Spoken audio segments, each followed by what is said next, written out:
Good morning mga idol. Ika-day 56 na ng ating tilapia dito ngayon sa ating Bifloc Technology. And ngayong umaga, yan, mag-average body weight po tayo sa kanila. Ito yung gagamitin natin. So siset muna natin sa 0 mga idol. Oh. Yan, 0. Yan, at saka dito natin ilalagay yung ating mga tilapia. Alright, at random po tayong kukuha sa kanila mga idol.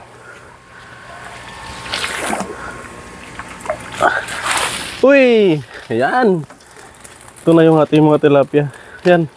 May natapon tayong isa doon. Saglit lang. Uy! Uy! Kinain na ng aso yung isa. Ay. Natapon yung isa. Alright.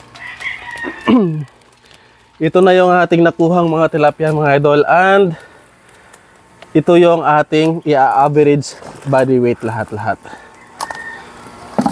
Yan, kung ilang timbang ito siya mga idol. Dahil marami po nagsasabi na hindi po lumalaki yung ating mga tilapia kapag ano po siya mga idol, kapag overstocking. Yan. So ito lahat.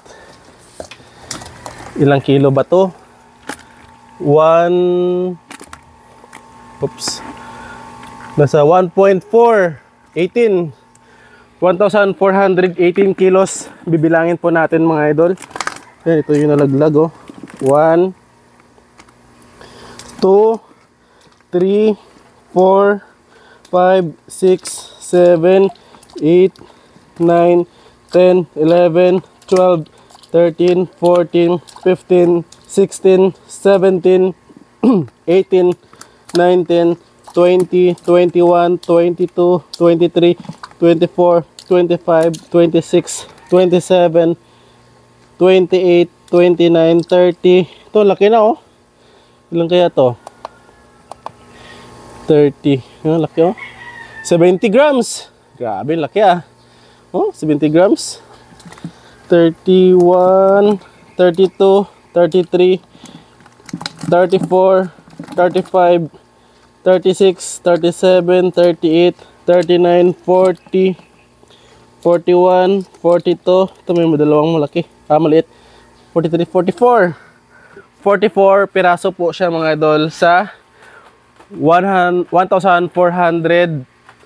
ilan ba yun? 18 grams mga idol. Yan, kung di ako nagkakamali, para nakalimutan ko. 1,418 grams is nasa 44 piraso po. Yan, i-divide po natin. Yun, at saka nakuha na rin natin mga idol. So nasa 44 piraso ang ating nakuha sampling ng tilapia. Nagtitimbang po ito siya ng 1,418 grams. So dinivide po natin yung 1,418 grams into 44. So nagkaka-average po tayo mga idol sa ating tilapia ng 32 grams. Ganyan na sila pala mga idol ang averaging natin. Although may mga malalaki pa tayo nakuha na nasa umabot ng 70 grams ang isa. May mga maliliit po tayo. So, hihilain po kasi sa averaging niya po ng nasa 32 grams. So, sa mga bago sa ating channel, please subscribe po mga idol. Meron po tayo ditong 2,500 tilapia fingerling sa ating 9 square meter or 3 by 3 meter na pond po siya mga idol, kung saan nasa 56 days na po ito siya mga idol. So malapit na po talaga mga idol. Siguro after a few days, yan, kasi nasa 32 grams na po tayo.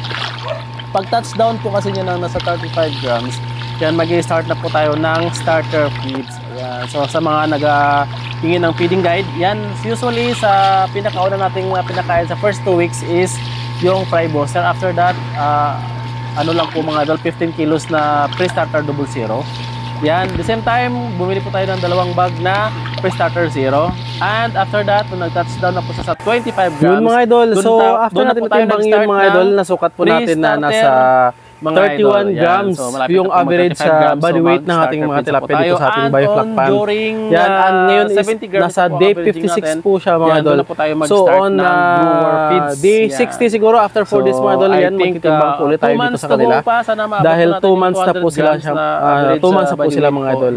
So maybe next week, yan, dahil malapit na po mag 35 kilos, 35 grams yung ating mga tilapia. Sa mga nagtatanong, meron po tayong gaganaping seminar po sa Pangasinan mga idol, sa Sual, Pangasinan on April 26 to 27 mga idol. Yan, about sa super intensive tilapia farming mga idol. So mga gusto mag-attend, please do message sa number sa description. Yan, kay Miss Angel for slot reservation. Yan. Maraming salamat mga idol. Happy farming! Bye-bye!